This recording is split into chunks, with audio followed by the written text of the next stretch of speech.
नमस्कार मित्रांनो, आपण एक आज नवीन टॉपिक शिकणार आहोत. नवीन टॉपिक कोणता आहे? हे बघा, एक आपल्याकडे काय आहे, एक एक्झाम्पल आहे. एक्झाम्पल काय आहे? 5चा घात 0 आहे, बरोबर. तर त्याचं उत्तर काय येईल? याच्या आधीनं आपण एक कन्सेप्ट शिकून घेऊ. कन्सेप्ट काय आहे? हे बघा, एक कन्सेप्ट आहे. कोणत्याही संख्येचा घात जर 0 असेल, काय सांगतोय मी, एक नोट्स काढून घ्यायची. नोट्स काढून घ्या तुम्ही, आणि त्याला लिहायचं, त्याला वारंवार रिव्हिजन करायची. त्याची कन्सेप्ट काय सांगते आपली? कोणत्याही संख्येचा घात जर 0 असेल तर त्याचं उत्तर नेहमी 1 येतं. नेहमी 1 येतं. काय सांगतोय मी तुम्हाला? कन्सेप्ट काय आहे? कोणत्याही संख्येचा घात जर 0 असेल तर त्याचं उत्तर नेहमी काय येतं? 1 येतं. ही बघा, मी एक एक्झाम्पल घेतो आहे. 6 म्हणजे 6चा घात जर 0 लिहिला मी, बरोबर, तर कन्सेप्ट काय सांगते आपली? कोणत्याही संख्येचा, म्हणजे ही संख्या, कोणत्याही संख्येचा घात म्हणजे हा घात असतो, बरोबर. संख्येचा जी पॉवर असते ती काय असते? घात असते. म्हणून आपले कन्सेप्ट काय म्हणते? कोणत्याही संख्येचा घात जर 0 असेल त्याचं उत्तर काय येतं? नेहमी. ही एक कन्सेप्ट डोक्यात घालून घ्या, कारण पुढे ना एक्झाम्पल कसंही येऊ द्या, ही जर तुमची कन्सेप्ट क्लिअर असेल ना, तर तुम्ही कोणतंही उदाहरण सॉल्व करू शकता. आपण एक्झाम्पलकडे येऊ. काय म्हणते? काय सांगितलं आहे आपल्याला? कोणत्याही संख्येचा घात जर 0 असेल तर त्याचं उत्तर काय येतं? 1 येतं, बरोबर. आता इथं बघा, कोणत्याही संख्येचा, म्हणजे इथं संख्या काय आहे? 5चा घात काय आहे? 0. म्हणजे आपण आता शिकलो, कोणत्याही संख्येचा घात जर 0 असेल तर त्याचं उत्तर काय येतं? 9 येतं.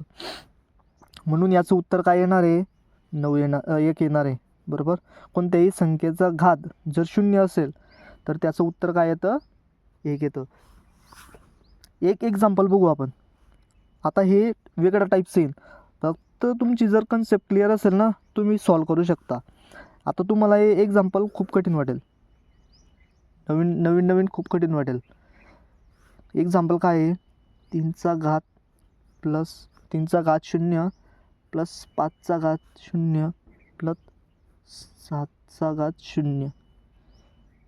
चला, हे एक्झाम्पल घेऊ आपण, बरोबर. आता हे एक्झाम्पल सॉल्व कसं करायचं? काहीच टेन्शन नाही, कन्सेप्ट शिकली ना आपण, बस.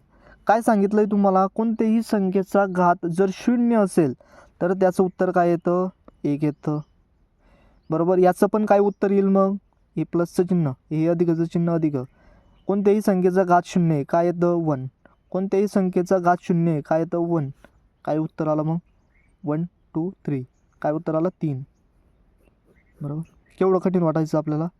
अजून एक एक्झाम्पल घेऊ, थोडंसं हाय लेवलचं घेऊ. एक्झाम्पल काय आहे? 3चा घात 0 प्लस अधिक 4चा घात 0 छेद 5चा घात 0 प्लस 3चा घात 0 प्लस 4चा घात 0, बरोबर. काय? असा प्रश्न आहे. सेम, काहीच नाही एक्झाम्पलमध्ये, उदाहरणात काहीच नाही. आपली कन्सेप्ट वापरायची फक्त. 3चा घात काय आहे? 3चा घात 0 आहे. मग काय कन्सेप्ट आहे आपली? कोणत्याही संख्येचा घात जर 0 असेल तर त्याचं उत्तर काय येतं? 1. म्हणून आपण 3चा घात 0 आहे, म्हणून उत्तर काय येईल? 1 येईल. आणि अधिक, आता इथं पण बघा, काय आहे? कोणत्याही संख्येचा घात जर 0 असेल त्याचं उत्तर काय येईल? 4. इथं बघा, 4चा घात काय आहे? 0 आहे, म्हणून काय येईल? 1. छेद, इथं बघा, 5चा घात 0 काय आहे? 5चा घात 0 आहे, म्हणून काय येईल? 1. अधिक 3चा घात 0 काय आहे? 1 येईल.